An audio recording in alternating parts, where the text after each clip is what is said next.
Please don't be broken. Thank you.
Welcome to Sports, Clips, and Politics with your hosts, Ben Hussong and me, Shawn Hannon.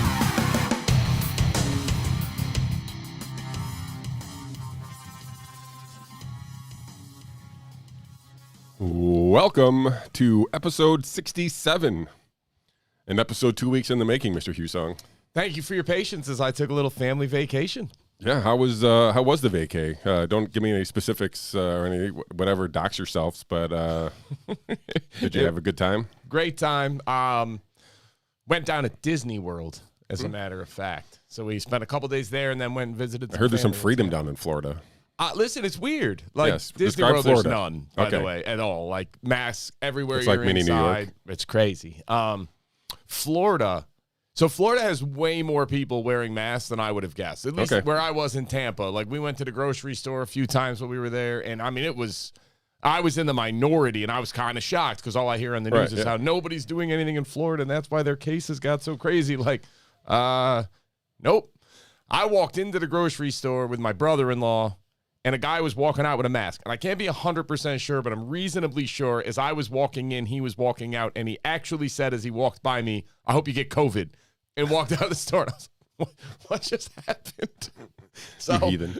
I was kind of taken aback, like, man, I thought I was out of New York State at this point. But for all of the lack of mandates, I'll tell you right now, I would say there's more people wearing masks from the limited amount I saw in Florida, from going out to ice cream, going out to grocery stores, that kind of stuff. More people wear masks in Florida than are wearing them here. A higher percentage of people than I wonder saw. if that's because they're just coming out of their flu season. think They're it kind of is. this, so they're kind of used to that at that point. So maybe they were on more focused attention there, I guess, if you will. But or it's like this old the old paradigm is true of like just because the government's not mandating the masks doesn't mean people aren't wearing them. Sure, people right. who want to Yeah. wear them are still wearing them for sure. And it was a lot of people. And so, anything else happened over the 2 weeks? There's I mean, no news happened. So obviously it was nothing. bored. Yeah, nothing at all happened that way. No, it was great. My kids had a great time, and that's like my biggest thing is I love watching my kids have fun. I could take or leave Disney World. I don't dislike it. I don't like it. It's fine. But my kids had a blast, which was wonderful. I had a great time with my wife. My in-laws came too. That was fun. Traveling with a mask on is dumb, but everywhere in the airport, people are like people were better compliance in Florida than they were in the airports. Now, on a plane, everybody kept the mask on the whole time. But in the airports, it was so hit and miss. People had masks like up on their forehead and stuff. Nobody's saying a word. You're like, yeah, whatever. But it was weird all the way around. It was weird to wear a mask again, and I've been thinking since it's been so long since I wore a mask, like maybe I'd made it out to be worse in my head than it really is, and it wasn't that big of a deal. It's not. It's just as bad as I remember it being. Both from it's just there all the time and continually breathing onto it is, I don't care who you are, eventually it starts to smell really bad in the mask. You walk into a bathroom with a mask on and immediately, like after that conversation with Megan Mansfield, like, oh, I don't want to do this. Yeah. And it just like, oh yeah, I got it. Like, put your mask on, sir. Like, my bad. So sorry. Jesus. Give me a break. I'm working on it. So stuff like that, still a pain. I still don't want to wear the stupid things. Well, at least you'll have that for the story list of the traveling during the pandemic and all that stuff going forward. Yeah. So you can tell your kids when they're old enough to remember all this. Yeah, during the most deadly pandemic of that year, I went to Disney World with you. Yeah. All right. Well, before we get into some of the news topics of the day, hopefully all the subscribers are back here today and joyous to have us back on the air. You can show us that by hitting that like button, sharing the video, becoming a subscriber, and hitting that notification bell. Get notified when we have new content. And everybody out there listening to the audio podcast, you can give a 5-star rate and review. Let's talk a little sports, if you will. I like sports. Ryder Cup? Did you watch any of that? USA. Yeah. USA. They killed him. It was like 19-9. Bad. Yeah. They, I think the Europeans have this, and I'm not saying it's not well deserved. They have this. It's always theirs to lose, but on paper, I mean, it looked like it should have been 19-9, right? So, but it seems to look like that most years when they play the Ryder Cup, and because of that, I don't know. There's always this idea that the Euros are a team, like they're more of a team. You know what I mean? Like, and the US is a bunch of individuals, right? Sure. So that's why the Europeans always win. But sometimes talent just wins out, and these guys, I mean, literally, I think the world ranking of the whatever players was like average was like 8. Like, I mean, they're like literally the best players in the world on the same team. But man, they beat them up pretty good, 19-9. That was in Whistling Straits in Wisconsin. So 2 years from now, we get to go to Rome. Not Rome, New York, Mr. Hussong. Rome, Italy. Well, I mean, are we covering the Ryder Cup live for the show? Is that what's happening? That'd be great. If in 2 years, if we're covering the Ryder Cup live, I'd say we call that a success. Yes, we've made it. That's not really a possibility right now. No. Ow. No, definitely not. But like I said, I don't know. Dustin Johnson, I guess, was the star of the show. He was the old man on the team too, but he was 5-0. Got a bunch of rookies. I mean, you call them rookies, but it's like Colin Morikawa. Yeah, he's like one major, and he's like all these guys. Like Bryson DeChambeau was a rookie, or maybe this is the second one. But anyway, most of these guys were in their first or second Ryder Cups, and so they looked like they were the young team, and the crafty Europeans were going to be the team, and they were going to show how to win, but didn't happen. So didn't materialize. Yeah, I got you. Let's talk. What about NFL Week 3? Your Bills, they look good. They look a lot better than they looked Week 1. Yeah, what happened? The Steelers are pathetic. How did you guys lose to the Steelers? Terrible. Josh Allen got a massive contract and decided that meant he had to throw a 40-yard touchdown on every single play from scrimmage. And Brian Daboll, the offensive coordinator, was more than happy to oblige and kept calling for 35-yard passes. I mean, the Bills look good. Their offense looked really good. I mean, they're playing Washington, so I'm not sure how to rate or rank that performance, but it's clearly a step in the right direction. I'd say the Dolphins are not as good of a team as the Bills, and the Bills beat them 35-0. And then the Washington football team is not as good as the Bills, and the Bills handled them pretty solidly. It's very reassuring that like they're coming back to form, and they're starting to get it again, and the play calling has gotten better. The defense looks vastly superior to last year. I mean, I think you've already won the division. It's looking pretty good. Even with the loss to the Steelers, how'd that happen? That's going to be you're going to want to you're going to be like 15-1. You're like, how did we lose to the Steelers? Listen, they're going to go 16-1, win the Super Bowl, win the perfect season, except for this one inexplicable loss. I'll have my terrible towel ready. Just so we're all clear, I don't actually think any of that's going to happen. No. What about the rest of the NFL? Rams look really good. I think that has worked out. Matt Stafford relocating from Detroit to Los Angeles Rams there. I mean, they look really good. I mean, their defense has always been kind of top tier. Yep. And, Goff seemed to be not he seems okay as a quarterback in the NFL, but I don't think he has the skill set that Stafford has. And Stafford really kind of has fallen in love with Cooper Kupp and the receivers. And if they can just get any kind of a run game and their defense, I mean, I don't know if it's theirs to lose. Like, I'm not thinking they're going to be 16-0 or whatever either, but they look like the team to beat right now, maybe? Probably. I haven't done a power ranking yet, so maybe next week I'll start that, but they look right. They should be in the consideration. So the Rams, the Buccaneers are still, I mean, listen, yeah, you lost the game, but you didn't have Antonio Brown. Like, you had some stuff going on, and every team's going to, so I'm not trying to make excuses, but on any given day, I've learned not to bet against Tom Brady.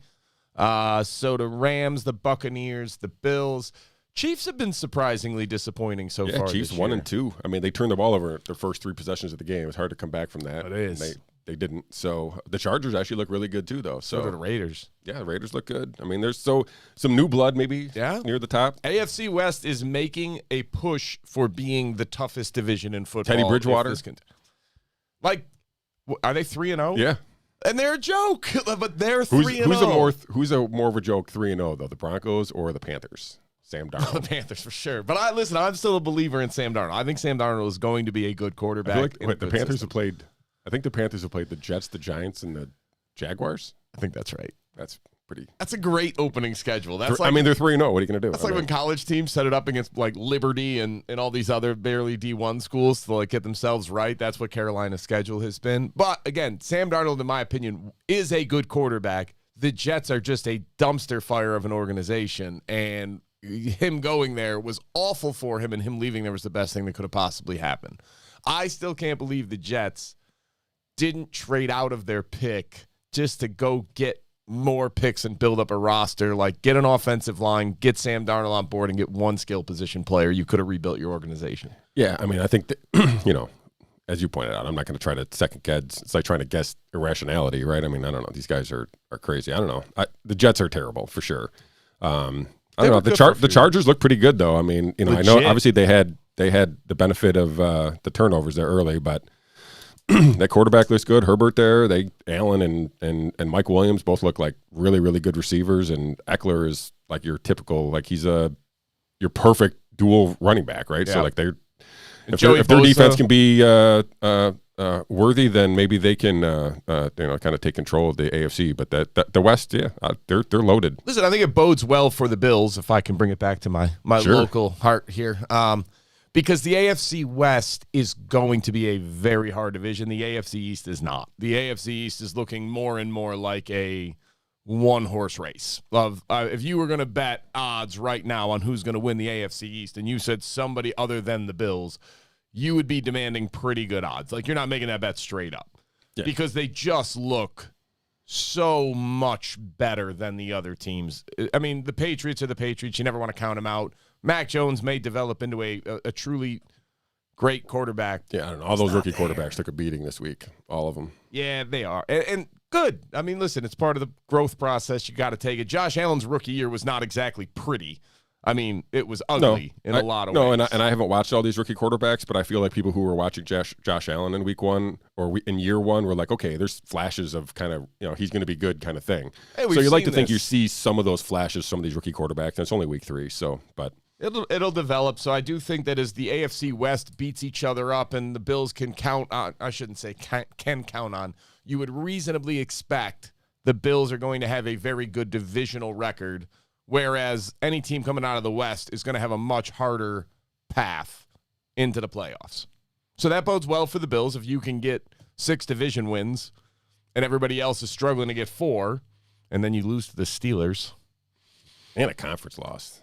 That's going to cost you a home game you watch at the end. I hope not. I'm counting on the AFC West just beating each other up, and it's all going to be fine. We didn't mention the Cardinals. They look really good, too. They do look good. So, I mean, Murray's great, so we'll see. What is it? Philly, Eagles, Cowboys tonight? Cowboys, Eagles. That should be fun. Trying to think of a game that it should be more exciting that I could care less about than the Cowboys and we didn't Eagles. talk about Aaron Rodgers last night. I didn't see it last night. Yeah, I got home from vacation, got the ball back with 37 seconds, won the game, Shocking. Did you see freaking the GOAT, by the way, Justin Tucker? Okay, we switched to kicking all of a sudden, which is fine. But I was just talking about highlights from the weekend. So you mean Aaron Rodgers? But he literally, if I've joked, and I mean not even joked, but I've literally said that Justin Tucker is the greatest kicker of all time, whatever that means. I think he really is the greatest kicker of all time. I agree. This just gives him a punctuation onto his career, right? The 66-yard game-winning field goal literally hits the crossbar, bounces up and overthrew. But are we going to talk about the fact that the play clock had expired for 2 full seconds I'm just before saying, the snap? It clearly went through the goalpost. All right, we're just going to look the other way on that and act like that snap was on time. So fair enough. But on the flip side of that, an interesting week though. Yeah. Oh my God, yeah, and there's a lot of good games. Bad football. Like the Jaguars are bad. Yeah, but they got so many. They're fun. They're young players. I mean, I'm not sure Urban Meyer's an NFL coach yet, but I do think Trevor Lawrence probably has upside. So we'll see. I agree. Jets bad. Jets are bad. Giants bad. I mean, they lost it again on that another field goal, right? So Falcons are bad. Yeah. There's some bad teams. Well, maybe we'll do the power rankings. I'll do my bottom 5 moving forward. We can start that next week. I'm going to have to watch more football. Also, things we'd like to talk about here. Not really Twitter, but Bitcoin. I like Bitcoin. Bitcoin is now going to be part of a tipping function within Twitter. So I'm not sure that actually us in New York are going to be able to abide by this. That already. We're not because allowed. I think Strike is the third-party platform that's kind of facilitating these tippings, and that's not allowed in New York yet. But anyway, or Hawaii. Shocking. Or Hawaii. There we go. So the other 48 states get to participate in this tipping procedure, protocol or whatever, via Twitter, where they can basically, tip your, instead of just liking or retweeting or quote tweeting or commenting, they can also tip your stuff. Cool. I guess. Seems weird. Yeah, I had a good. I'm not opposed. I'm not much of a. I like to play on Twitter a lot, but I had a retweeted tweet the other day because Tom Woods and another 100,000 follower account retweeted it. So nice. All of a sudden I became mini famous for you a were second Twitter on Twitter famous. I wish I had tipping. That would have been a nice time to have tipping. Yeah, I missed it. So everybody donated. But I do think that kind of helps. we talk about, where's the value in Bitcoin? People talk about it as a store of value as opposed to ever being used in transactions because the price volatility is so much that it doesn't allow for people to want to part with their Bitcoin. But we'll see. This is kind of like a intro to some kind of an experiment, whether or not that'll actually happen, right? I'm on board. Do you think that people are going to use that? Sure. I mean, there's some novelty of it too first, right? So people just use it just to use it. Right. But I don't know. I mean, I think if it does get used, it does help stabilize the price of Bitcoin compared to the US dollar a little bit, because it's going to be anything you could do to make Bitcoin usage more common would be helpful for that battle. Yeah. I mean, like I said, I don't know. Even Bitcoin is only 10 years old, so it's so early in this whole thing. But yeah, a step forward for them. They did you see the crypto Tom Brady commercials last night? Oh, I saw him a few weeks ago. Oh, okay, new one's out. I saw him. I don't know. Are you in? Are you in? Yeah. That's the one. Does he still hate you? Yeah. Yeah, I've seen that. That's a good commercial. They did well. That's almost as good as the lost coverage in Gronk telling to come to Tampa Bay, and then he's like, "Mom, where are my football pants?" I think that's my favorite one going right now. Yeah. It's impossible to not like Rob Gronkowski. It is. I'm sorry. Anybody that dents the Vince Lombardi trophy hitting a pitch at Fenway Park, you're okay in my book. I don't know. I mean, God love you. I told you, I met Rob Gronkowski when he was like 8. Yes. He was still probably tackling people at the company function that we were at. All right, let's talk about one of our other subjects away from crypto. We forgot that I want to just throw this out in sports. I sent you the article, and I don't want to talk about it too much. Did you see Andrew Wiggins? Yeah, that's crazy. He's not going to be able to play in home games. Andrew Wiggins can't play in home basketball games for the Golden State Warriors. I think it's the San Francisco County, whatever county he's in, and they have a mask mandate for the arena. Yes. So he's unvaccinated, so he's not allowed to play in home games. Can we talk about the stupidity of this measure overall of not allowing for a testing requirement? Of like, if I show up with a negative test demonstrating I definitely do not have COVID, you show up with a vaccine that doesn't stop you from getting it and absolutely has no impact on your capacity to spread it, but you're allowed in and I'm not. Yeah, this is where public health has gone today. Right. Yeah. They're completely. Why would anybody think that not having a vaccine is not as important as having a negative test? I don't know. That's the most important part, right? Is that you don't have COVID. Right. Like the purpose of the vaccine is to not get COVID, and I can show I don't have COVID.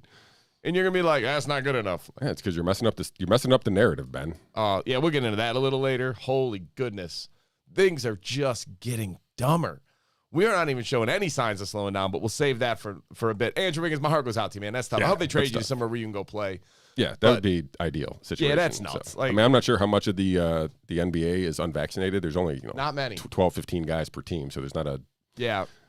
The demographic seems like very anti-vax, though, in general. So was my interest. I mean, if all else fails, you always got Kyrie Irving. You know that man is not getting vaccinated under any circumstances. He's in Brooklyn, though, right? I love that. That's really what happens. All right, let's talk about Jeffrey Epstein. Your boy. Our boy. So did you happen to see the interview? He's done a couple interviews, I guess, where one was Anderson Cooper. You may want to clarify who you mean by he's done a few interviews, because it's not Jeffrey Epstein. Yeah. Oh, yeah. Sorry. That's okay. Maybe it's I don't know. No. Okay. Just go. Bill Gates has been, I don't know, doing the circuit, if you will. It sounds Making like he's trying to get out in front of some stuff. And he was on Anderson Cooper, and he asked him about this. And then he was on with PBS, and they asked him about his relationships with Jeffrey Epstein, right? Did you see it? No. So I'm going to play it in the background. I'm not going to play any audio. I was on vacation. I know, but it's fucking Jeffrey Epstein and Bill Gates, dude. So she asks him, I feel like he goes through basically the same kind of talking points. Like, I regret doing this. I shouldn't have done it. I thought he was going to give me money. Like, we've already talked about this. Like, who does he need? Why does he need Jeffrey Epstein to get money? Like, he's literally the richest dude in the world at the time. Like, what contacts does Jeffrey Epstein have that Bill Gates can't get? You know what I mean? I'm going to imagine seriously. Not much. Yeah, and so Gates goes on there. He's very fidgety. Doesn't seem comfortable at all. Reaches for his empty wedding finger multiple times with no ring on there anymore. So I thought that was a little interesting. I saw somebody else pointed that out, and I thought that was interesting too. But near the end of the conversation, Judy Woodruff Woodruff is the host of the PBS NewsHour, I feel like it is, and he asks, this is after maybe 2 or 3 questions on the thing. He's like, what lessons could be learned, right, to Bill Gates? So, what lessons could you learn, and other people with this? And he's like, well, he's dead. That was his answer. He's dead. I don't even know what to make of that. It was literally the weirdest response. What an odd response. Yeah. That's weird. He's totally a pedo. I mean, look, if you want to just, let's go with the Occam's razor approach to this. What's the most likely scenario? Well, who can Jeffrey Epstein access that Bill Gates couldn't access through any other means, through not a convicted pedophile? Let's just go with that. What money could Jeffrey Epstein possibly raise for Bill Gates that Bill Gates couldn't raise on his own with his own contacts or his own money? None. None seems like nothing you need. But what can Jeffrey Epstein provide Bill Gates that, other channels would probably be a more difficult venture? It ain't money and it ain't fun. It's not funding. It's not contacts. It's not clout. By my math, there's only one thing Jeffrey Epstein can provide Bill Gates where he is the most rational choice to go, for Bill Gates to go to. There's only one thing you're looking for. He's the lifeline. Where he's the guy that you can only get, or he's your best bet. That does, it's not a long list. No. It's either over 18 or under. Those are your 2 options. And like I said, it's, the fact that Melinda has come out and referenced this multiple times in talking about their divorce, and that his relationship with Epstein was, facilitating and a catalyst for the divorce, and that Epstein had offered help and advice to Bill Gates about the divorce. Like, this whole thing was, they were close. This was not something like where he's like, oh, I had a couple dinners. These people hung out. These were boys. These were Ashley boys. Yeah, as I've said on this show before, I'm a pretty loyal guy as a friend. Yeah, as long as you and I are good, there's not many things that I can't forgive if you're a good friend and we have a mutual respect and understanding. Sexually abusing dozens to hundreds of underage women, that's on a list of things that'll end our friendship. Maybe I'm weird. Maybe I'm off. And listen, he helped him rehabilitate him. Gates did that. Yes. Gates helped Epstein rehabilitate him into social life. Yeah, and I'm sitting here going, we could be best friends forever. And if you came in, we're like, yeah, I solicited all these girls, but I did pay them, and they were all 13 to 16. I think we're good. I don't think we need to hang out anymore. I think that's it. And if I did, my wife reasonably would leave me, because I'm hanging out with a known pedophile who's kind of still doing it and still surrounded by all these youngish looking women. And I'm in the pictures next to him like, honey, there's nothing to worry about. We're just trying to raise money for science. Philanthropy. Obviously. We're just trying to test vaccines on unsuspecting people in African countries. What could go wrong? Obviously, we're benevolent all the way around here. And we're still waiting, piggybacking on the Epstein portion of this whole thing, we're still waiting on a response from Prince Andrew, as Virginia Giuffre has filed a sexual abuse claim in Manhattan court under the new the 2019 New York state law that allowed children to go back for as length of period of time as needed to accuse their abusers. So she is doing that. He has, I think Prince Andrew has 3 weeks to respond. We're about 3 weeks in. So hopefully we'll have some news on that too. That'll be coming. Oh, my God. This is crazy. Before we shift on, yeah, I know we have to, but it's not that it's completely related, but it's not unrelated either. Can we discuss the Hunter Biden, my boy, your boy, Hunter Biden, back in the news again?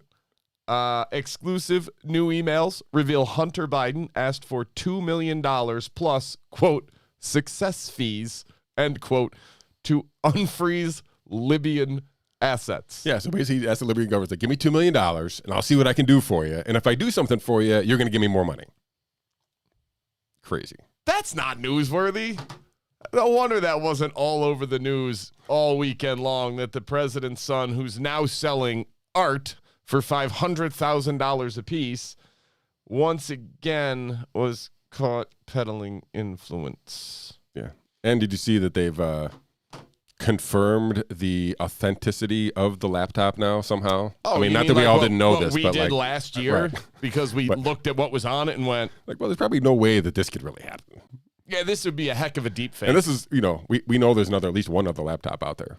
At least. I'm just saying. Again, the one that we saw had some weird stuff on it, and the other one has some crazy sex on it that might be blackmail worthy. Like, oh God, I don't think I'm ready for that. I'm not. I'm not ready for whatever's on the other laptop. But the idea that it's taken them a year to authenticate that first laptop is an absolute joke. Yeah. Like, guys, this isn't like, oh, well, we finally got to it. It was obvious from day one, and they blatantly lied. That's it. I don't have a better explanation for you. Eventually, this is going to be the reason why they oust Sleepy Joe, right? I mean, they're going to be like, listen, there's going to be like, okay, all this stuff is to mounting. And then they've already figured out who's going to take the place, I'm assuming, at some point. Like, I got a conspiracy theory for you. Oh, okay. You ready for this? Yeah, I don't have any proof to back this up whatsoever. Just so those are the best ones. Okay. None. It would just be like, if you were in their shoes, what would you do? Number one is, I think Joe Biden gets assassinated, and it gets pinned on a, like, I shouldn't say I think this is going to happen, but imagine if one day Joe Biden gets assassinated by a dude in a MAGA hat. Okay. All right. And now you get to say, like, see, we told you these January 6 people were a terrorist incel organization hell-bent on sedition and insurrection, and now they're doing this. And now we've got President Kamala Harris with the full sympathy of the nation, and we're going to come after. But that's why it doesn't. It won't work because the MAGA hat knows that Kamala Harris is next up. It's not going to be a real MAGA hat. I understand that. Come on now. But even I understand. Like, most people are not going to. He's going to die of a disease. We're still wearing masks 1 year later, and you think people are going to catch on? Well, I mean, we're about to approve vaccines for 5-year-olds, and you think people are going to start asking questions about that? We'll get to that. God, you're optimistic, and I thought I was optimistic. I'm supposed to be the optimistic one. I'm turning into the conspiracy theorist. But listen, if that happens, I might skip the show for a few weeks because I'm going to go hide somewhere else. Like, I was kidding.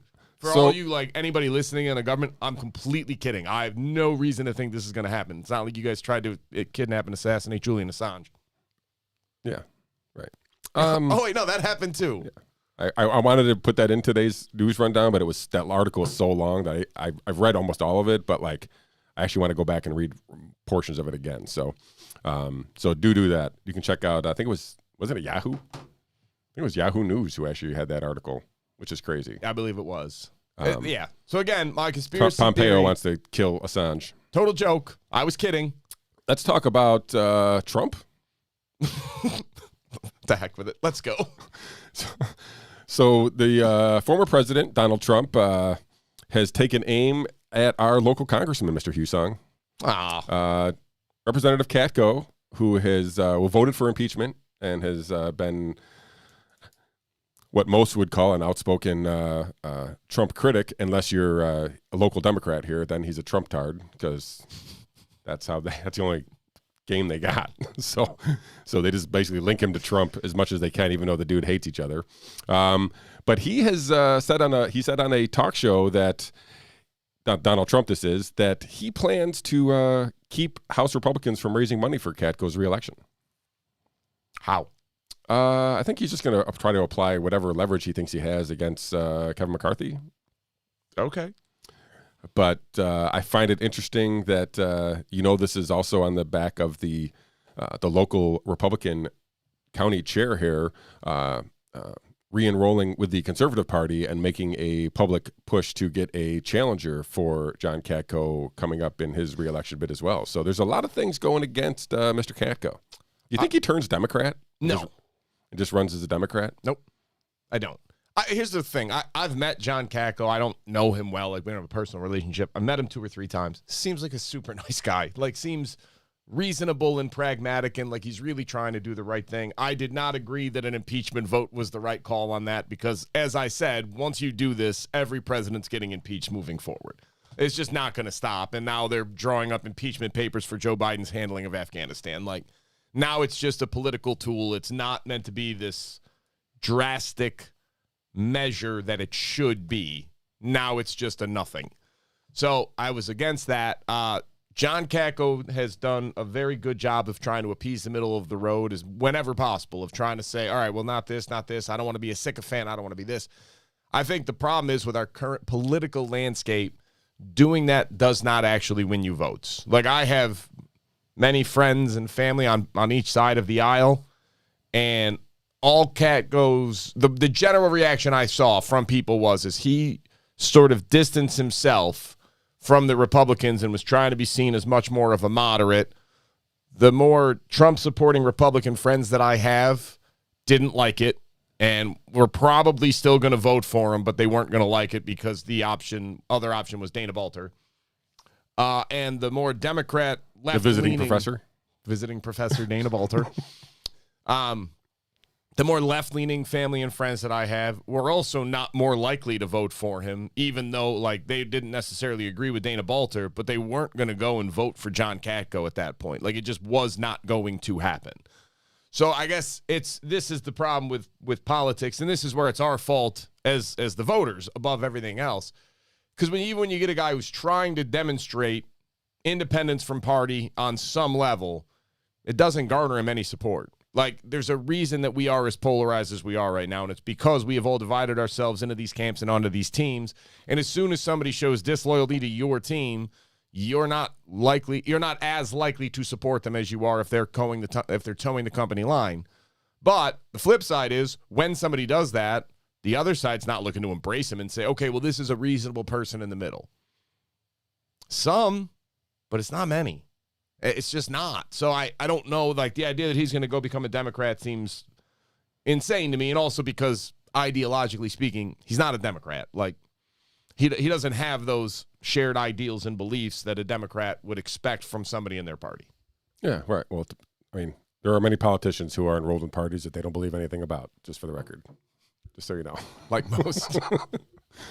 So I don't think most people know what their party stands for anymore. It's just interesting here. Our local congressman's getting targeted by the former president. Obviously, they have no love lost between the two of them. Well, they started out sort of in support. Like, there was a good relationship at first. If I'm not mistaken, Pence came to a fundraiser for Katko at one point. Well, I know John Boehner did because I was there. John Boehner came to one? You were there? I mean, I didn't pay. I was working. I know, I'm only messing with you.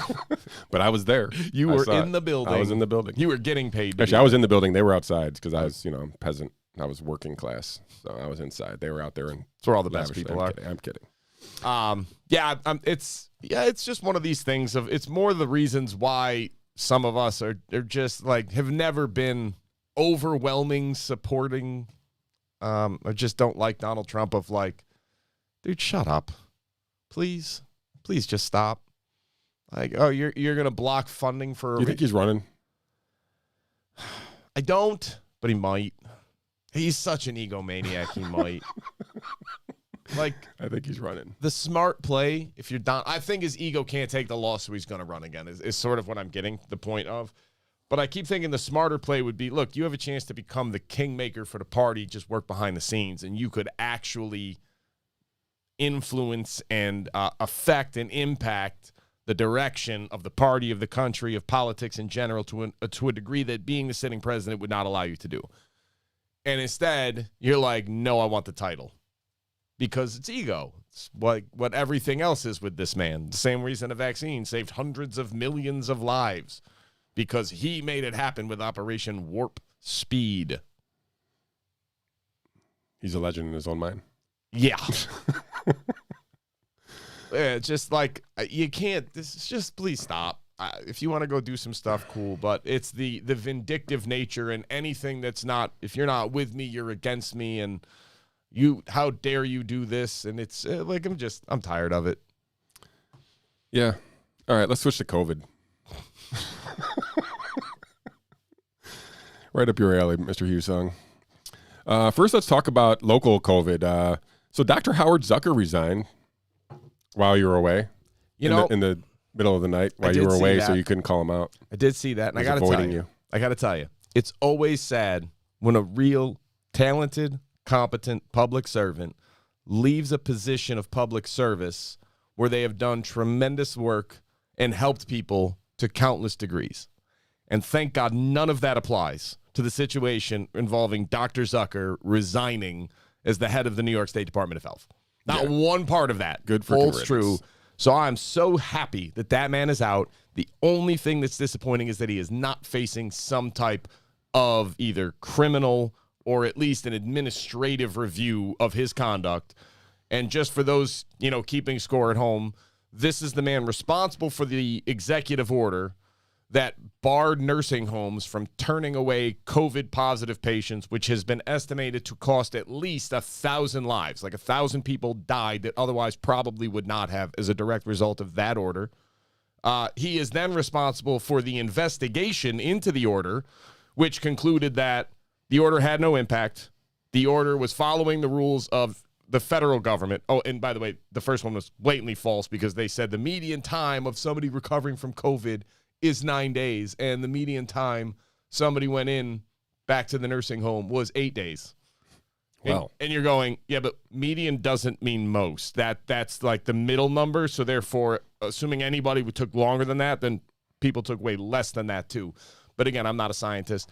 So they covered up, they investigated themselves and determined that the order had no impact on COVID spread, that the order followed the Department of Medicaid and Medicare Services, which has been just completely debunked so many times that it was laughable when they put it out there, and that the real reason for nursing home spread was because of the employees and workers. That was it, the whole thing. Nice, guys. Just blame the frontline workers because you did nothing wrong.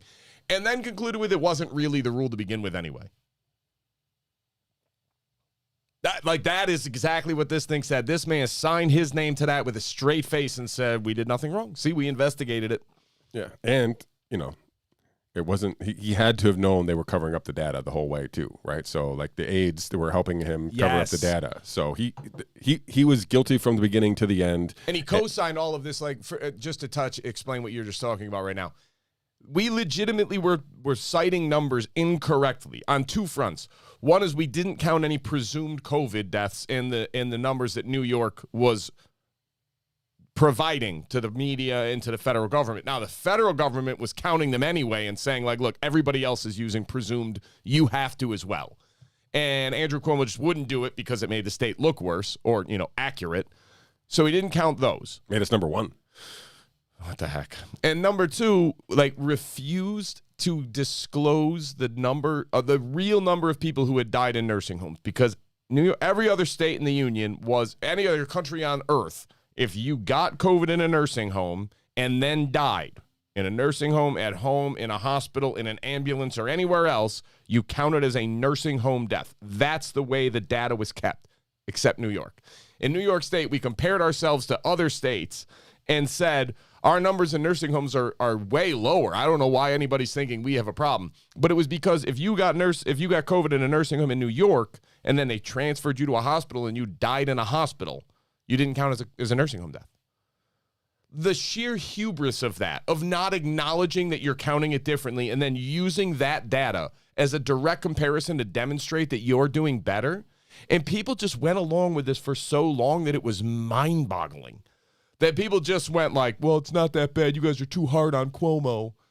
No, he's lying every single day. I wanted to punch him one day.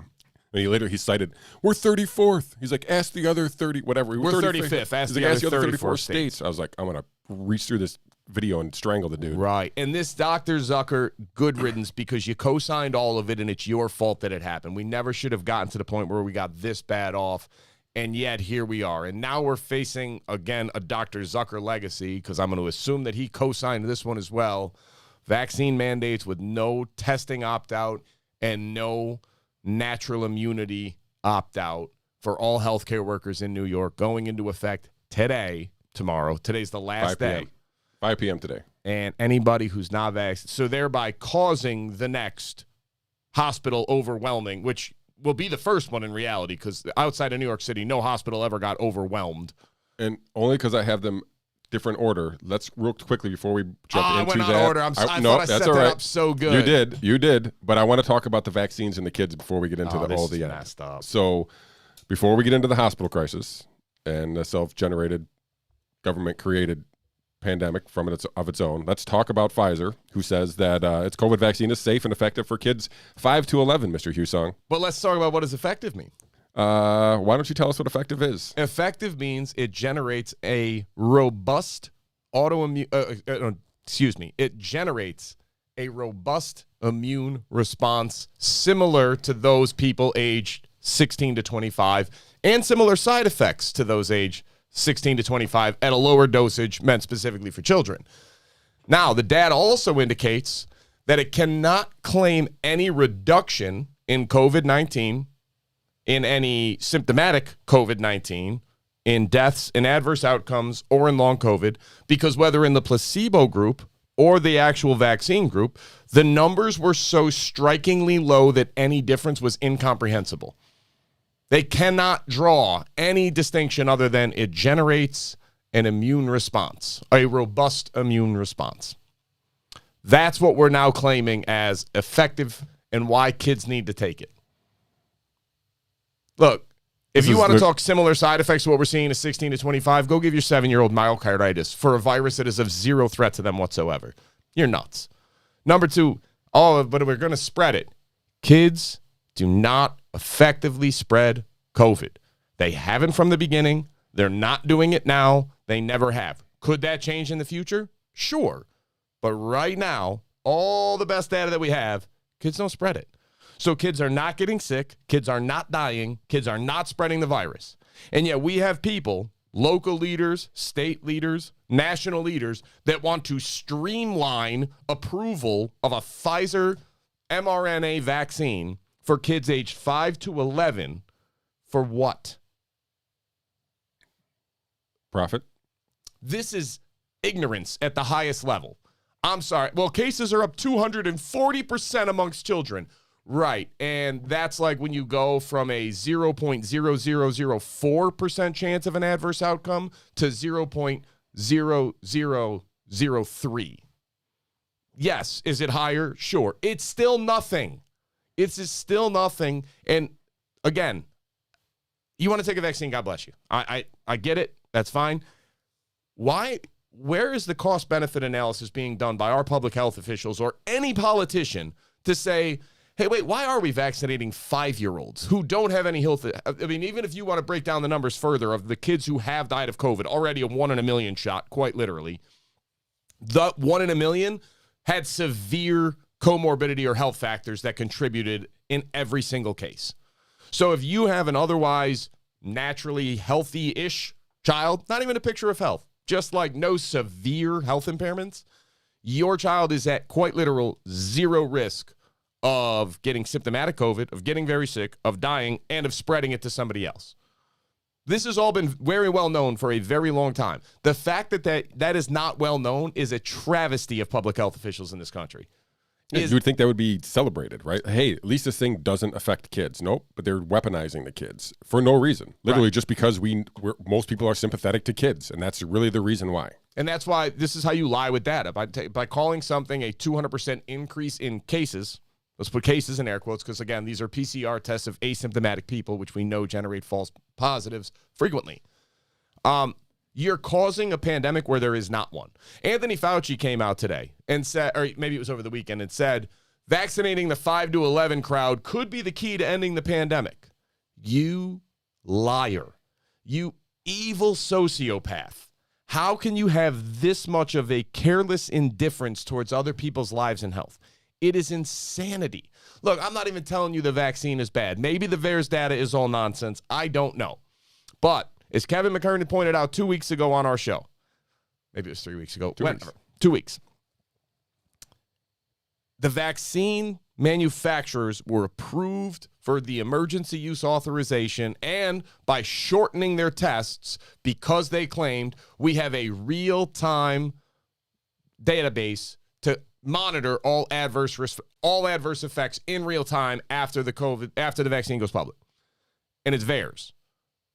That was an essential part of how they got it authorized. So then it gets authorized, and then people point to VAERS and say, hey, guys, your system's being like overwhelmed with people claiming negative results. And they're going, well, you can't trust that. Well, why could you trust it when you were asking for approval? Why was that okay then, but now we can't trust it? And look, I'm not even telling you the data is all real and accurate. I don't know. I really don't. But even the safety data that came out, it was for age 12 to 18. There was more kids ending up in the hospital from adverse reactions to the vaccine than there were from actual kids getting COVID. And no, I'm not talking got to the hospital for something else and then tested positive for COVID, and now you count as a COVID hospitalization, because that's nonsense. I'm sorry, but that's crazy. I'm talking kids that actually got COVID with a test, had symptoms bad enough to get admitted to the hospital. You're more likely to end up in the hospital because of an adverse reaction to the vaccine. That's a problem. And look, it might end up being nothing. It might end up all being minor, but the reality is we don't know. We don't know what the long-term ramifications from this vaccine are yet. We don't know why the spike protein doesn't stay at the site. We don't know what things can break the blood-brain barrier and what cannot. We don't know what the impact is of that. So you're about to stick this thing in a bunch of 5 to 11-year-olds when even by Pfizer's own admission, they will not have long-term safety data available until at least 2024. There might be adverse effects. They've acknowledged this. There might be adverse effects. We don't know. But they're all held harmless. They have no liability whatsoever until throughout at least 2023 for any harm done by this vaccine. Meaning, they could have knowingly sold you a bad vaccine or done such blatantly poor testing on it to the point of gross negligence, and they could kill a loved one. Guess what you're allowed to do to hold them responsible? Nothing. They have no liability whatsoever. None. So, when you talk about vaccinating kids 5 to 11, every question of public health has to be a question of what is the risk and what is the benefit. There is only risk in this regard because, again, children are at, I'm going to use statistical numbers, statistically zero risk of dying. Children are at statistically zero risk of getting sick. Children are at statistically, let's go slightly above zero risk of spreading this to adults. Look at even on all the tests, all the studies on the CDC website that generated school transmission and everything else that all concluded masks work, and then in their limitation disclosures said, well, we didn't actually study the causation of masks, but we're going to conclude it anyway. Good science, guys. Even in there, and we went through this list a couple weeks ago, every one of them in that disclosure said 0 instances of child-to-adult transmission in schools. Zero instances of child-to-adult transmission. Like, we have studied this at length. Yeah, I know. I've seen the other ones that say it looks like kids can spread it just as effectively as adults. Every one of those is based on a predictive model with junk data put in. If you look back at what actually happened, they do not spread it to adults. Could that change? Yes. I'm open to the prospect. It hasn't. And we're coming on 18 months now. And that has been one thing that is held very true, is that kids do not get sick, kids do not die, and kids do not spread the virus in any meaningful way. And, you know, it's almost like common sense, because if you think about what Anthony Fauci said in the beginning of the pandemic, you know, asymptomatic spread is typically not a primary driver, and if it was this time, it'd be the first time that ever happened. Anybody follow up with him since then? Because it's still not. It's still less than 1% of all cases, and that's with adults who are carrying higher viral loads and much more susceptible to spreading the virus. When you factor in the fact that children, who generally have far less obesity, far less inflammation in their cells, even an obese child is still less obese than an obese adult. There's just less of you, and your body is still more adaptive at that point. So if this virus attaches to the ACE2 receptor, even an obese child generally does not yet have high blood pressure. So that's why the numbers, I mean, I don't know if it's the only reason, but it would all follow logically why it goes this way. So I don't know why we're fighting the logic. I guess that's my biggest thing. I don't know why anybody is coming out and advocating for getting your 6-year-old healthy child with an experimental vaccine that has been absolutely beyond refute demonstrated to completely lose effectiveness after 6 months. And they just want you to, so your kid is at no risk. You're going to give them a medicine that, best case scenario, does nothing for 6 months. And then even if they were somehow at risk, it would be gone after 6 months anyway. And has no impact on their capacity to spread it to others. It generates a robust immune response. Does it reduce illness? Well, we can't say that. Is that not troubling to any other parents out there? Like, you can't even tell me this thing reduces the illness, and I'm supposed to jam it in my kid? You're out of your mind. And if they reduce the control group small enough, then it becomes statistically irrelevant. So these 5 to 11 group, they can't be a control group. They have to be vaccinated.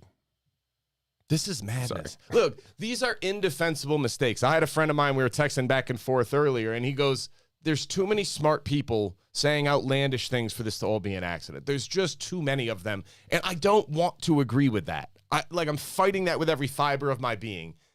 I'm running out of options here. I am running out of reasons when otherwise intelligent people are coming out and saying masks 100% are scientifically proven to work. No, they're not. No, if anything, they are overwhelmingly proven to not have any impact whatsoever, but okay, fine. Vaccines 100% scientifically proven to work. Wrong.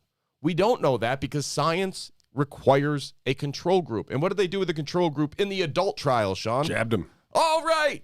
Decided it was so important. We don't need a comparison. Although what we do have, the limited information we have. They don't need a comparison. They didn't want a comparison. Of course they don't want a comparison. And guess why? Guess why? This is funny. Because all of the limited data we do have, vaccinated versus unvaccinated, placebo versus vaccinated, what's the drop in all-cause mortality between the two groups, those who are vaccinated? 0.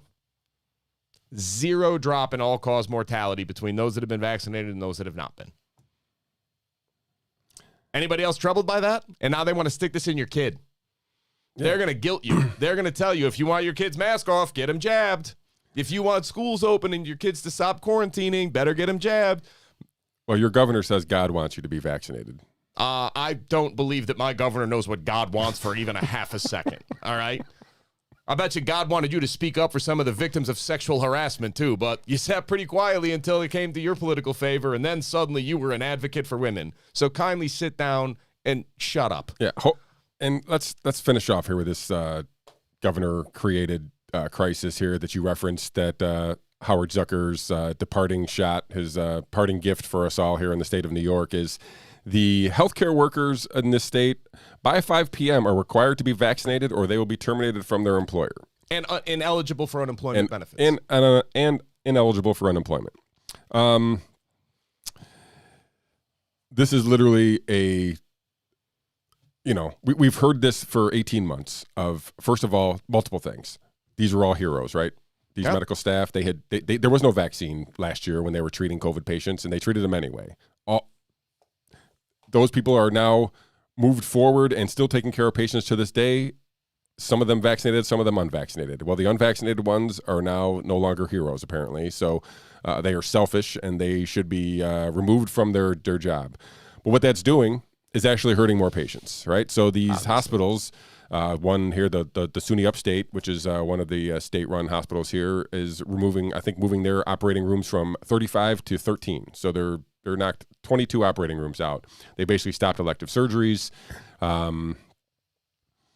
in preparation of knowing that they're going to lose between 15 and 20% of their workforce. Some in these rural hospitals are going to lose 25% plus. I'm hearing that there are some vaccinated employees that were also going to walk out in support of the unvaccinated coworkers. We'll see if that happens. But 5 p.m. today is the deadline here in New York, and we're kind of the first guinea pig in this vaccine mandate that's kind of getting rolled out by the president. But we're here in New York, right in the epicenter of the whole thing, and we're going to have a T-minus 4 hours and 6 minutes and see what happens. Why is there not a testing opt-out? Why? And they even gave that to the teachers, right? And or postal workers who aren't required to get the vaccine. But nurses and doctors who have been exposed to it repeatedly. And what is the data now on acquired immunity versus vaccine immunity?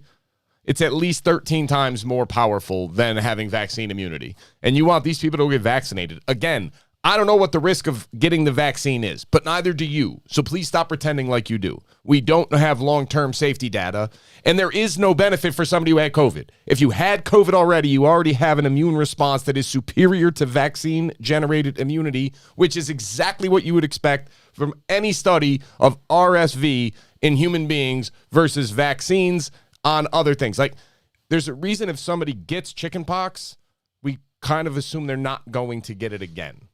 Now, does it happen? Sure. But it's a bolt of lightning. So now you're going to mandate this for all hospital workers. So now you're going to lose 15%. Let's go conservative. 15% of nurses.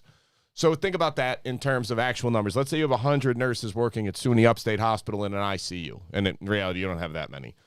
I don't think. I think it's closer to like 50. Let's go with 50. 50 nurses to staff 24 hours a day at upstate ICU, right? And now you've got 42. Okay. Well, 50 is probably not enough to begin with to have everybody be comfortable, and you somehow have to staff this, but now you have 8 fewer nurses available. That's a problem, because that means you got to shut down some beds that you don't have. And if you've got to expand capacity, you can't. You don't have the medical workers. And now we're going to read about hospital shortages when the inevitable seasonality hits.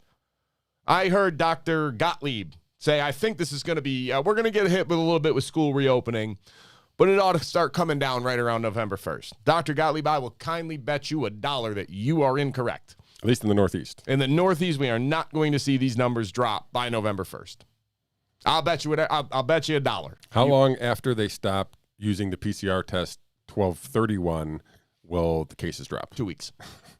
And listen, some of that will be because of PCR tests that are actually able to distinguish between seasonal flu and COVID, and some of it will be because the natural seasonality curve, that's when it starts to drop, is right around mid-January. Now, if we get a particularly cold January that's long-lasting and forcing more people inside, yeah, it could go on longer, but typically you'd expect it to be around there. I'm still at a loss for how people much smarter and much more qualified than you and I are not discussing the seasonality aspect. How are people out there ignoring the results from Sweden, ignoring the results from countries that have used ivermectin to tremendous results? You just ignore anything that goes against your given narrative. I hate using that word. I do. I hate that word, but I don't have a better one. So I'm going to roll with it. Like I'm going to recite this data. And this time I'm going to change the context of how I actually read this, because at first I wasn't discussing the context. I was not the article I read, but the study underneath it. Now I'm going to talk about the article that I read. Sweden's numbers for schools, they have 30,000 teachers in their schools. All along, they never once shut down schools, never once required kids to wear masks for 9th grade and below. No schools were shut down for that level, and nobody had to wear a mask. 10th and above went remote for a period of time, and then everybody went back in the building. Again, no masks. And over a year of COVID, community spread being there. Remember how bad Sweden was doing early on, and Sweden was going to sacrifice their population. 30,000 teachers in the country, 79 ended up in an ICU. 79 out of 30,000. And out of those 79, they had exactly one teacher die of COVID. One. So that's a 0.26% of their teachers ended up hospitalized in an ICU for COVID. And one died out of 30,000. Now, what a reasonable person would probably take from that, when they had no mask, they had no social distancing, all the students were there all the way through, regardless of what the community spread was like, and you had an overall mortality rate in Sweden, teacher-wise, of 0.003%.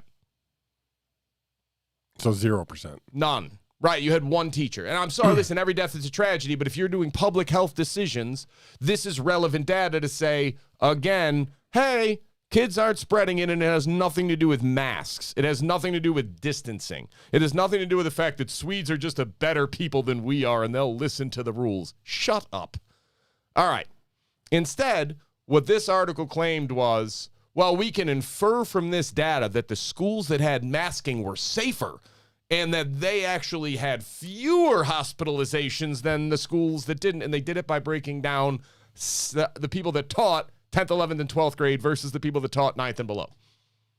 And comparing their hospitalization rates of, you're dealing with, again, a total of 80 out of 30,000. And so it was something like 50 of the people that were hospitalized taught the lower levels and 30 taught the higher levels. And the news article took this data and said, well, we can reasonably assume then that if they had worn masks, they have a 40% reduction in their chances of being hospitalized. Not that you have an overall 0.25% chance. Not that. That wasn't the point of the study. This article actually turned around and claimed that, see how important masks are. That is the state of science and media in the world today. You could look at that data and spin that into a negative, saying, see, better wear masks. Because 20 people out of 30,000 in the dumbest design for a study possible. I mean, the absolute dumbest that requires so many assumptions, so little control, no way to replicate the data set on both sides. And you still come out and you claim that? Not, oh, hey, guys, it's pretty good proof the kids aren't spreading the virus. Schools should be open and masks should be optional because they're not doing anything anyway. Because if masks were helping, it would seem to me that an entire country that had high community spread, schools open with no masks, should have seen and no student deaths. I guess that's probably relevant too. Not one student died of COVID in Sweden. Oh. It was listed as one, but it was because they got the birth year wrong. The person was born in like 1910, and they put it in as 2010 as the year of birth. And then they had to correct it, obviously. But and COVID has and Sweden has one of the most generous definitions of COVID death anywhere in the world. If you have a positive test within 60 days of dying, you count as a COVID death in the country of Sweden. It's like New York does it too. Like that's how we do it, and that's their definition. So it's very generous and it's guaranteed to overcount. Somehow, you look at that data and your takeaway is better wear masks. Yeah. You want to know why we feel like we're going crazy? That's why. These are reasonably intelligent people coming out and saying that. That's insane. I don't have a better way of explaining this, the true stupidity of where we are right now than the fact that somebody wrote that article with a straight face. Yeah, that's, like I said, I mean, journalism is dead. So that's there's literally error. a half a dozen people out there who actually trust what they write. That, not that I agree with them, just that I trust what they're writing is actually an assessment of the facts. Even if they have their own somewhat bias, sure. They're trying to tell the truth. Yeah. This is just propaganda, guys. Yeah, I don't know any other way to say this. Because and the problem is, that's not the exception. That is the way we are being presented with everything right now. When is the last time Dr. Fauci, Dr. Zucker, Dr. Walensky came out and said, hey, guys, kids really are not. Yes, we're seeing an increase in cases among children, but we're not seeing an increase in deaths. We're not seeing a significant increase in hospitalizations, and a lot of that is probably more tied to RSV and then a positive COVID test once they're already in the hospital with RSV. How many times have you heard any of them say that? Yeah, none. No, instead they're out here pushing for you to go get your child injected with a Pfizer vaccine for your 5-year-old for a virus that poses zero risk to them and that they are near zero risk of spreading to any adult. And they're going to give them a vaccine that even under the most favorable of circumstances doesn't stop you from spreading the virus. That's insanity. And, does everybody know that like right after you get, I think it's your second shot, you've got a window of time where your immune system's actually suppressed and you're much more likely to get COVID? Been firmly established. That's not even like a theory at this point. It's there. Isn't it weird how in all the trials they define fully vaccinated as 14 days post-second shot? That's so weird. So just so we're clear again, if we're counting the vaccine efficacy, you get jab number 1. I get jab number 1 of a placebo. You get jab number 2. I get jab number 2 of a placebo. 7 days later, you and I both get COVID. I count as having COVID. You do not. Welcome to the world, kids. I got COVID, right? Because I'm in the placebo group and I developed COVID-19. You got COVID, but because you were 13 days after your second shot, you got COVID. Doesn't count. You count as a success. Not even like sitting it out, and let's not count that one. You count as the vaccine worked. Like, I get why Pfizer's spinning this stuff because they're making billions of dollars on this. What's the point of having a public health agency if they're not going to call out nonsense like that? Of, hey guys, cute try, but yeah, that's not going to happen. If somebody gets COVID, you don't get to count that as a success story just because it wasn't 2 weeks later. Oh, and speaking of fun with real data, overall participants between the control group and the vaccine group, less than 1% of all people got COVID. That's your 94% efficacy in action, folks. 94% efficacy based on that nonsensical reading of the data. And now they're going to put this in your child. And now we have idiots in our Congress and state assembly that want to mandate this for your child to go receive a public education for which your taxes pay. They need you to go and get an experimental vaccine with no long-term safety trial and vaccine manufacturers that are at 0% liability risk of if anything goes wrong, you can't do a thing about it anyway. And if your child wants to receive in-person education, they want to mandate that they stick that needle in their arm 2 times. And like I said, obviously we're talking about kids here, but they're mandating it everywhere, and that's insane. It's crazy. How are you ignoring natural immunity? How are you just ignoring if somebody got over it, then they have, by all available data, far greater immunity? I love the counter argument to this, by the way. Well, we don't know how long it lasts. Right, but we know how long the vaccine one lasts, and it's less long than this. So you want me to go that route even though I know this one's already better? That's your counter argument? We've lost our minds. Even though they're counting vaccinated people as in this group, but I saw Goldman Sachs released a number that 80% of the people either had COVID or been vaccinated or have had the vaccine. Right, and look, I don't know what's going to happen, but I'm very concerned of assuming that we're going to see a normal spike. Our numbers should all be lower right now because so many people had exposure to COVID last year.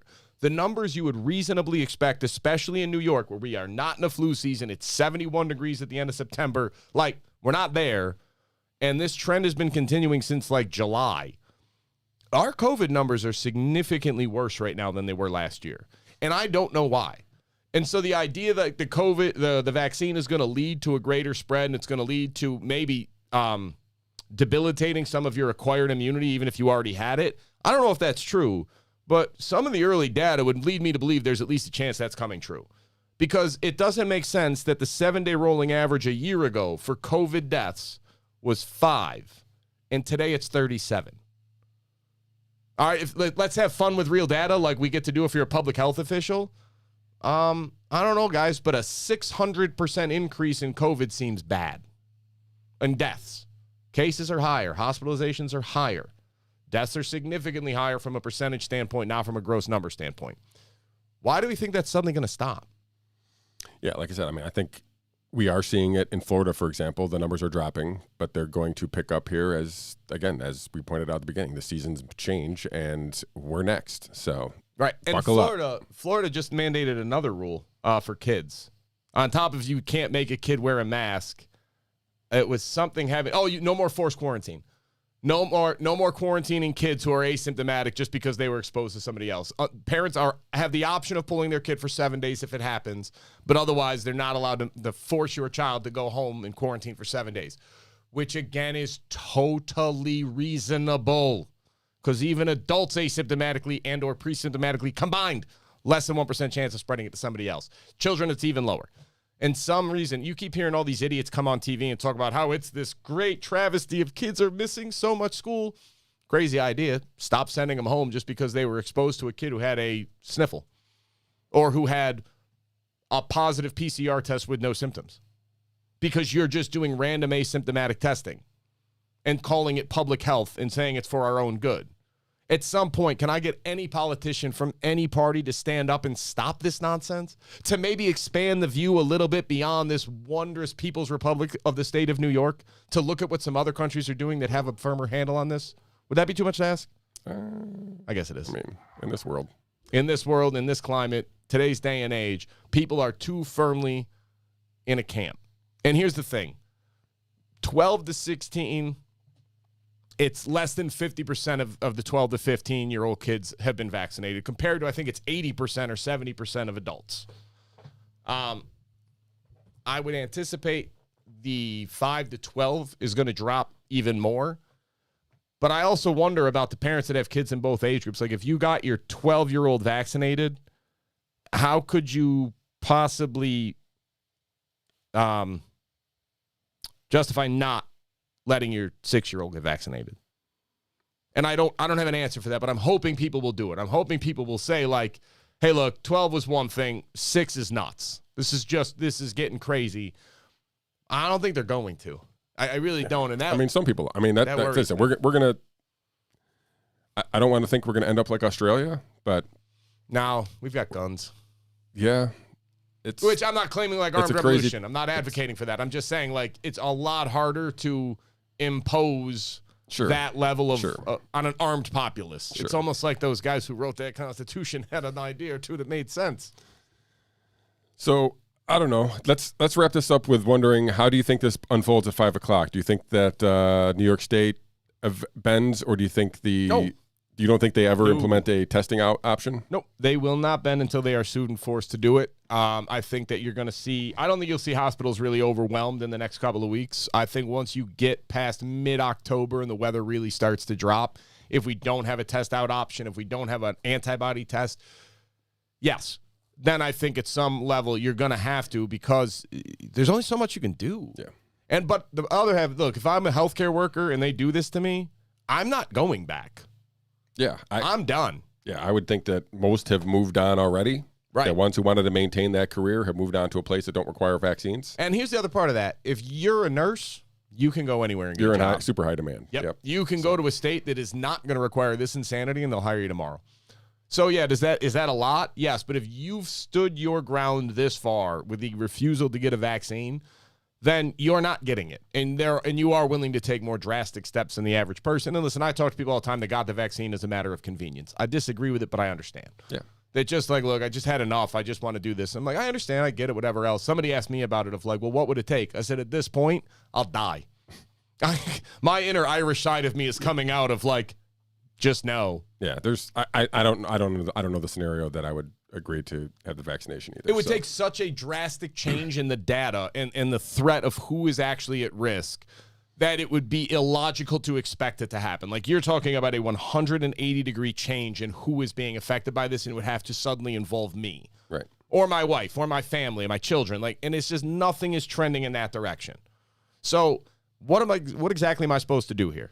Am I supposed to just roll over and take it? No, I think instead I've gotten to the point of, this is my moral indignant side of, I'm just tired of you misrepresenting this, people. I'm tired of you lying to scare the crap out of people. And admittedly, I'm growing frustrated with people for just so willingly lapping it up. No hesitation, no thought, and if anything, mad at me. Because I'm going, guys, that's not what that says. That's false. Like, there is no way that you can prove this. Did you see the Bangladesh mass study follow-up? No. Oh, my God. By who? I don't know. It's a chart that I found that measured their actual incidences of COVID. I know we can't put this on, but share this afterwards. I think that you've seen this. The red box is where they did the study, and that's where they ended it. Like, this is the funniest thing in the world. They ended it when it went from, it looks like about 15 cases per million people. That's when they started doing it, and then it dropped to like 5. And then, what is this? 6 months later, it hit 65 cases per million. So like a 5-fold increase in cases, but we don't count that part because that would be damaging to the narrative. And again, the author of that study having the balls to come out and be like, that is the nail in the coffin on the mass debate. Yeah. You're a liar, sir. And no, why do we keep listening to these people? I just don't understand. Like, how often does somebody have to be wrong before you're allowed to go, I'm good? Or at least show me the data to back up what you're saying. And then that's my issue with all of these studies that claim to show mass work. They all end up like this. Every single one of them ends up like this, or like the Sweden one where you dive into the number and you're going, 15 people out of 30,000. Are you freaking kidding me? That's your 240% increase, Ben. That is your conclusive proof? Like, you guys are high. And I'm crazy because I'm actually reading this and going, what? That doesn't make sense. Why would you claim that? And going back to what my buddy said, there's too many smart people claiming too many absurd things. I just want it to make sense so badly, and it doesn't. Yeah. That's my fear, is none of this makes any sort of sense whatsoever of how can you even advocate getting a 5-year-old vaccinated for a virus that poses literally zero threat. And guaranteed what you're going to get in the next couple of days is you're going to get stories from around the country, like 5 of them, maybe 3 of them, about how a 5 or a 6-year-old died with COVID. Of course, they're going to say died of COVID, and one of them really will, but it's going to be because they had severe lung disease and like 4 other health issues that you'll have to read 14 paragraphs down to find. And the other 2 will be like normal seasonal flu, but then had a positive COVID test at the end. Because let's not forget, seasonal flu did kill kids. Yeah. When it still existed. That's weird. And now, for any of you idiots that are going to tell me that masking and distancing is the reason we have no flu, don't do it. If it didn't stop COVID, how did it stop the flu? Honestly, somebody answer me that question. And COVID is not the flu, Mr. Hussong. Buddy, there's no COVID is not the flu. There's no way you see a 98% reduction in the flu. It doesn't make sense from masks. That's not reality. Like, the level of cognitive dissonance you have to go through to get to that conclusion makes me want to slam my head into a wall that an adult of legal competence and reasonable intelligence could say that with a straight face. It's mind-blowing. And one last point, as long as I'm on this rant. Yeah. At some point, we're going to have to explain to our children how we went along with this for so long, okay? And at some point, we're going to say, hey, will masks work? Well, no, they don't, because masks are only designed to block something that's this big, like about 3 microns, and the virus travels on particles that are like 0.06 microns, way too small to block an airborne virus. So the masks are way too porous to actually block an airborne virus. And then the response, again with a straight face, is, well, it doesn't stop you from getting it, but it stops you from spreading it. Wait, the holes that are too big to block the virus from coming in block it from going out? Wow. How do you, what do you say? Listen, we've said this before. The mask is the one thing that I can't figure out how people just don't see right through all this nonsense. Right. It's literally just nonsense. It's source control, you science denier. Like, but the hole's the same size and the particle's the same size. Is there anything else that you would think this along with, of like, well, my chain link fence is not going to stop the sand from getting into my yard, but it will block it from getting out of my yard? What? How? It's the same size. Shut up. We've lost Trust science. We've lost our minds. We've literally lost our minds as a community, and I don't understand. I don't see an end, to be honest with you. Which is, I thought there was a way out a few months ago. People are committed. Maybe to this I now. was optimistic because I thought that maybe some of this was let's just remove the former president and we'll use this part of it.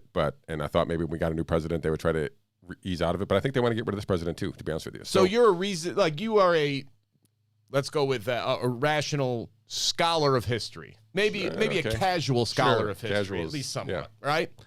How many times has a government taken over more and more control and authority and then just given it back? Oh, almost. I don't know of a case. Okay. Well, thank God we handed that over so readily. Yeah. Let's give them guns and healthcare next. What could possibly go wrong? Let's not go there. Sorry. All right. Let's get the folks out of here. So, thank you again for joining us. We'll be back again next Monday. I'm sure COVID will not be going away by Monday, so I'm sure we'll touch base on that.